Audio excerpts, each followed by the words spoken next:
할렐루야. 오늘도 예배의 자리에 나오신 성도님들을 주님의 이름으로 축복하고 환영합니다. 함께 시간 기도하며 찬양하며 주님 앞으로 나가겠습니다. 함께 기도하겠습니다.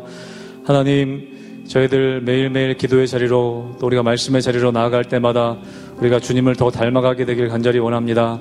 우리의 욕심, 우리의 모든 탐욕들은 내려놓게 하여 주시고 우리 안에 계신 주님만이 드러나는 우리의 삶 될 수 있도록 도와주시옵소서. 오늘 우리가 말씀을 쫓아 하루하루 살아갈 때에 주님이 가셨던 그 십자가의 길, 또 하나님 사명의 길을 걸어갈 수 있도록 은혜 허락하여 주시옵소서.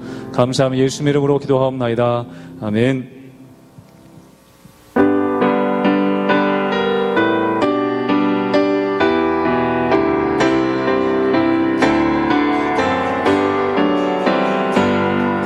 주님의 마음을 본받는 자, 그 맘에 평강이 찾아오는 험악한 세상을 이기리니 하늘로부터 임함이로다. 주님의 마음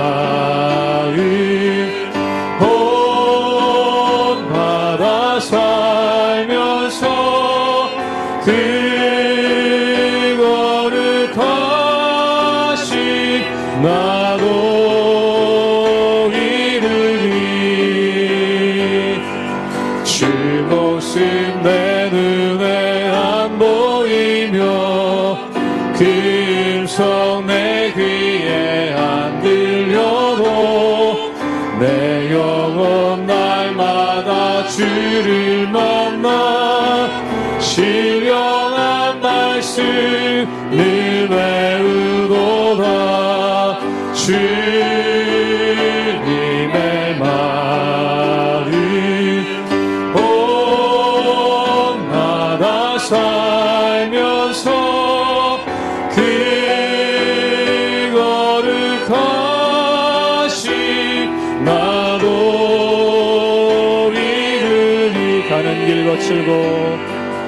가는 길 거칠고 험하여도 내 맘에 불평이 없어짐을 십자가 고난을 이겨내신 주님의 마음 본받아 살면서 주님의 마음 본받아 살면서 그 거룩하신 나도 이루. 주 예수 세상에 다시 오시 그날의 무성도 변화하여 주님의 빛나는 그 영상을 다 함께 보며 주 찬양하리. 주님의 마음 본받아 살면서 그 거룩하신 나도 이루. 주님의 마음 주님의 마음 본받아 살면서 그 거룩하신 나도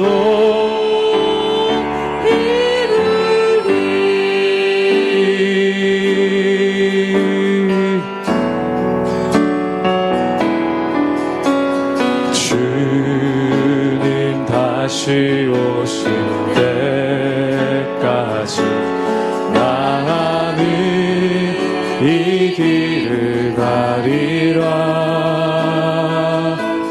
좁은 길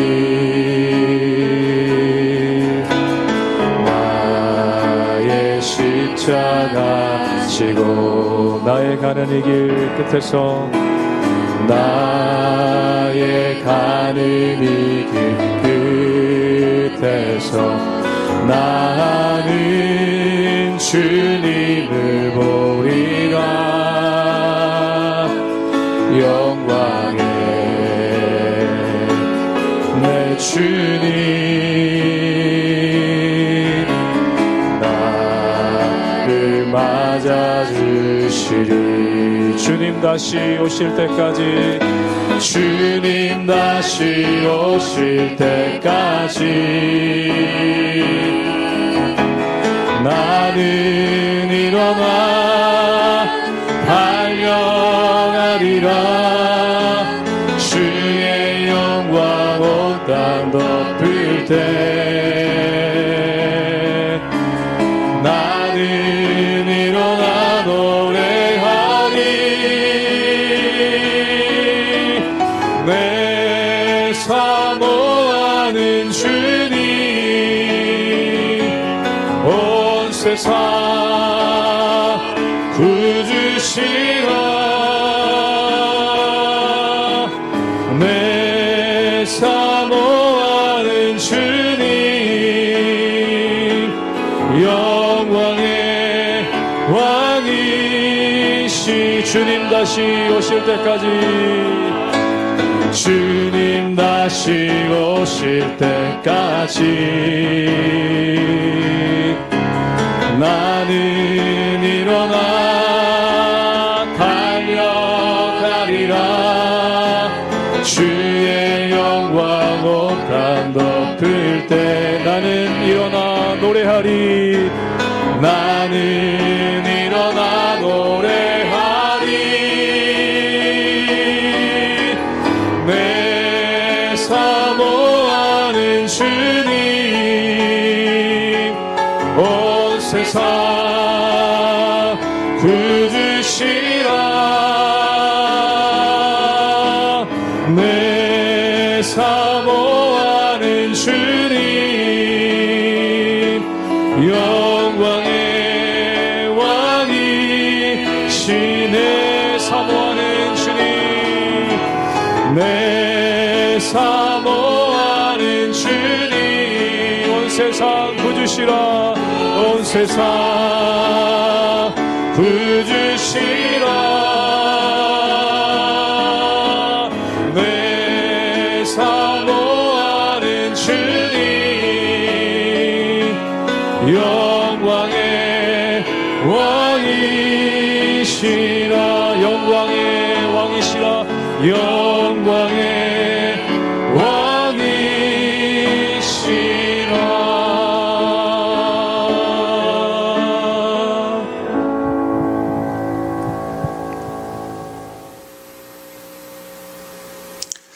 할렐루야. 하나님의 은혜와 평강이 우리 성도님들 삶 가운데 날마다 새로워지시기를 주님의 이름으로 축원합니다. 우리가 어떤 사람이 배려가 깊다 또는 성숙하다라고 얘기할 때 그의 특징이 무엇입니까? 다른 사람의 처지를 잘 헤아리고 또한 다른 사람의 입장을 잘 헤아리는 사람, 이런 사람을 가리켜서 배려가 깊다 또는 속이 깊다라는 그러한 말을 자주 하는 게 되는 것을 보게 됩니다. 즉 자기의 입장에서만 생각하는 것이 아니라 상대방의 입장에서 생각해서 이 사람이 어떠한 부족함이 있겠구나, 또한 이 사람에게 어떠한 어려움이 있겠구나, 이것을 헤아려서 그의 필요를 채워주는 사람, 이런 사람이 바로 배려가 깊은 사람이다 라고 얘기를 하죠. 요즘에 많은 기업에서 고객 중심이라는 그러한 말을 합니다. 이 말의 뜻은 무엇입니까? 옛날에는 파는 사람 중심이었습니다. 그런데 이제 고객 중심이란 말은 뭐냐면 파는 사람 입장이 아니라 사는 사람 입장에서 저 사람이 어떤 마음을 가지고 우리 물건을 살 것인가, 또한 저 사람이 어떤 마음을 가지고 우리 가게를 올 것인가, 그것을 이해할 때 사업에 성공할 수 있고 또한 가게도 잘 될 수 있다라는 그러한 말의 뜻이라는 것이죠. 그런데 이것이 단지 어떻게 비즈니스나 사업에만 국한된 말이겠습니까?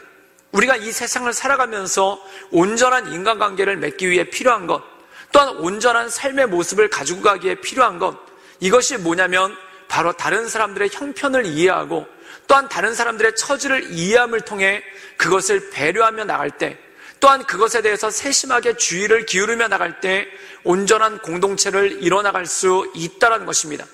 바로 이 내가 내 이웃을 사랑하라 라는 이웃사랑의 계명의 핵심은 무엇입니까? 다른 사람을 배려하라는 것입니다. 그리고 다른 사람의 처지에서 그에게 어떠한 부족함이 있는지, 또한 그의 마음 가운데 어떤 연약함이 있는지 그것을 깨달아 알아서 그것을 채워줄 때 바로 온전한 공동체를 이뤄나갈 수 있고 내 이웃을 내 몸처럼 사랑하라 하신 그 말씀의 원리를 이해해 나갈 수 있다는 것입니다. 사랑하는 여러분, 이 말씀을 통해 이 하나님의 은혜가 우리 삶 가운데 날마다 가득하시기를 주님의 이름으로 축원합니다. 신명기 24장 1절에서 13절 말씀입니다. 사람이 아내를 맞이하여 데려온 후에 그에게 수치되는 일이 있음을 발견하고 그를 기뻐하지 아니하면 이혼 증서를 써서 그의 손에 주고 그를 자기 집에서 내보낼 것이요, 그 여자는 그의 집에서 나가서 다른 사람의 아내가 되려니와 그의 둘째 남편도 그를 미워하여 이혼 증서를 써서 그의 손에 주고 그를 자기 집에서 내보냈거나 또는 그를 아내로 맞이한 둘째 남편이 죽었다 하자 그 여자는 이미 몸을 더럽혔은즉 그를 내보낸 전 남편이 그를 다시 아내로 맞이하지 말지니 이 일은 여호와 앞에 가증한 것이라. 너는 내 하나님 여호와께서 내게 기업으로 주시는 땅을 범죄하게 하지 말지니라. 사람이 새로이 아내를 맞이하였으면 그를 군대로 내보내지 말 것이요, 아무 직무도 그에게 맡기지 말 것이며 그는 1년 동안 한가하게 집에 있으면서 그가 맞이한 아내를 즐겁게 할지니라. 사람이 맷돌이나 그 윗짝을 전당 잡지 말지니 이는 그 생명을 전당 잡음이니라. 사람이 자기 형제 곧 이스라엘 자손 중 한 사람을 유인하여 종으로 삼거나 판 것이 발견되면 그 유인한 자를 죽일지니 이같이 하여 너희 중에서 악을 제할지니라. 너는 나병에 대하여 삼가서 레위 사람 제사장들이 너희에게 가르치는 대로 내가 힘써 다 지켜 행하되 너희는 내가 그들에게 명령한 대로 지켜 행하라. 너희는 애굽에서 나오는 길에서 내 하나님 여호와께서 미리암에게 행하신 일을 기억할지니라. 내 이웃에게 무엇을 구워줄 때에 너는 그의 집에 들어가서 전당물을 취하지 말고 너는 밖에 서 있고 내게 꾸는 자가 전당물을 밖으로 가지고 나와서 내게 줄 것이며 그가 가난한 자이면 너는 그의 전당물을 가지고 자지 말고 해질 때에 그 전당물을 반드시 그에게 돌려줄 것이라.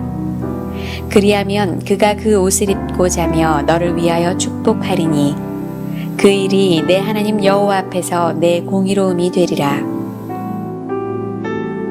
오늘 말씀 가운데 보면은 국가에 대한 규례에 대해서 나옵니다.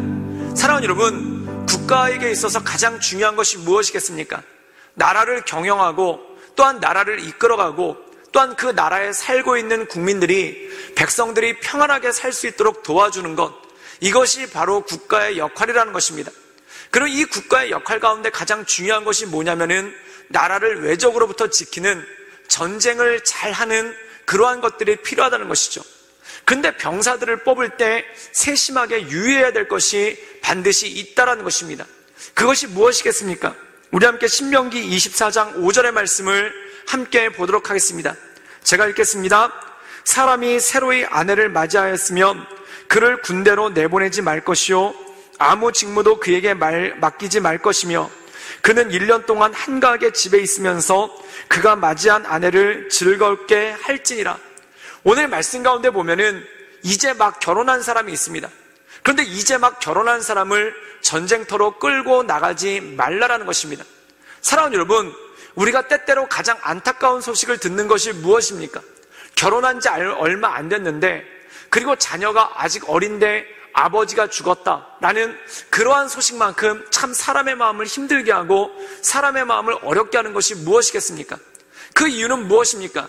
그 사람이 이제 막 결혼해서 가정을 이끌고 나가야 되고, 이 사람이 이제 막 결혼해서 신혼살림을 이뤄나가야 되는데, 그가 전쟁터에 끌려나가서 죽거나 또는 치명적인 부상을 입었다라고 생각해 보십시오. 그럼 이 집안은 완전히 망하는 거 아니겠습니까? 또한 이 집안은 완전히 불행의 나락으로 들어가는 건 아니겠습니까? 사실 전쟁이라는 것 자체가 굉장히 불행한 것입니다. 또한 전쟁이라는 것 자체가 많이 힘든 것이고, 거기서 누가 죽든지 모든 사람들에게 안타까움과 슬픔을 주는 것은 맞는다는 것이죠.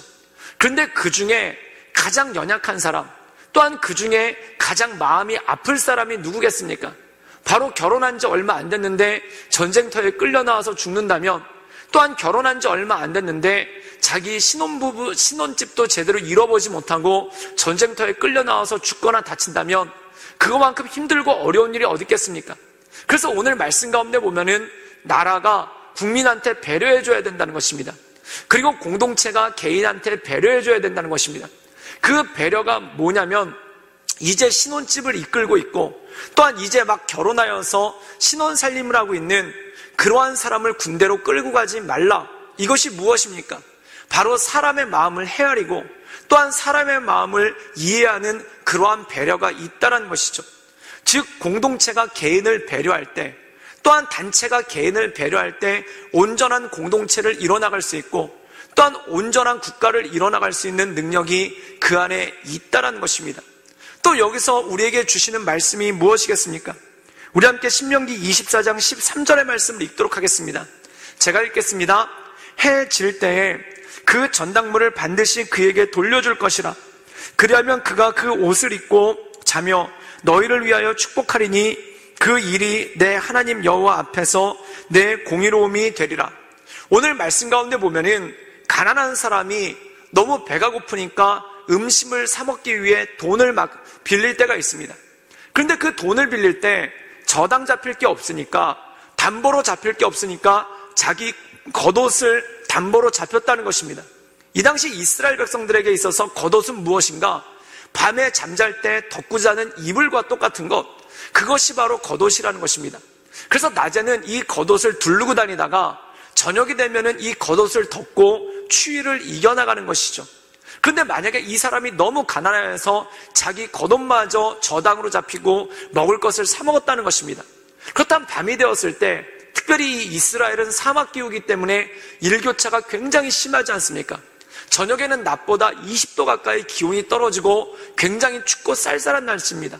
그런데 그때 이 사람이 덮고 잘 겉옷이 없어서 몸을 상하게 하면은 그거만큼 힘들고 어려운 일이 어디 있겠습니까? 그래서 오늘 말씀에는 누군가 겉옷을 맡기고 돈을 빌렸으면 저녁이 됐을 때 그가 돈을 돌려주지 못하더라도 이 겉옷을 다시 돌려주어서 그가 덮고 잘 수 있도록 배려하라는 것입니다. 이것이 무엇이겠습니까? 사람의 어려움을 봤었을 때 그 사람을 궁지로 몰고 가지 말라라는 것입니다. 즉 다시 말해서 아무리 힘들고 어려운 사람이라도 숨 쉴 수 있는 구멍을 열어줘야 되고, 또한 아무리 힘들고 어려운 사람이더라도 그가 다리 펴고 살 수 있는 그러한 환경을 마련해 주는 것이 굉장히 중요한 것이죠. 사랑하는 여러분, 만약에 나의 입장에서 내가 겉옷을 저당으로 잡혀서 겉옷을 담보로 바쳐서 돈을 빌렸는데 저녁에 그 돈을 갚을 길이 없어서 겉옷이 없이 춥게 잔다고 생각해 보십시오. 참 이건 끔찍한 일입니다. 참 힘든 일입니다.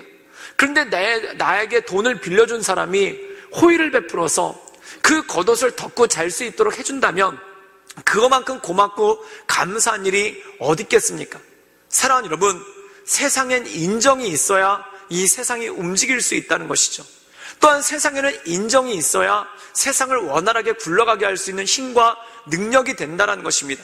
사랑하는 여러분, 우리 주변 가운데 어려움 가운데, 또한 우리 주변에 어려움의 극한 상황 가운데 몰려있는 사람들이 있다면 그들이 숨을 쉴 구멍을 찾을 수 있도록, 그들이 다시 한번 힘을 낼 수 있도록, 또한 그들이 다시 한번 기운을 차릴 수 있도록 인정을 베푸는 것, 그것이야말로 하나님께서 기뻐하시는 것이고 또한 온전한 공동체를 이뤄갈 수 있는 힘과 능력이 된다라는 것입니다.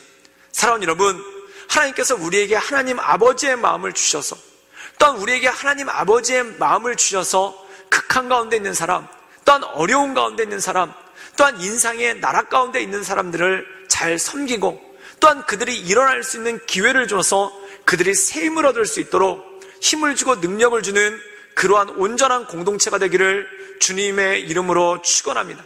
이 부산에서 복음병원을 세우시고 이 청십자 의료보험이라는 것을 세우신 장기러 박사님이 있습니다. 이분은 의사 선생님인데 그분의 인생에 딱 한 가지의 철학이 있습니다. 그 철학이 뭐냐면 사람이 병에 걸려서 죽을 때 죽더라도 병원을 한 번은 가보아야 된다.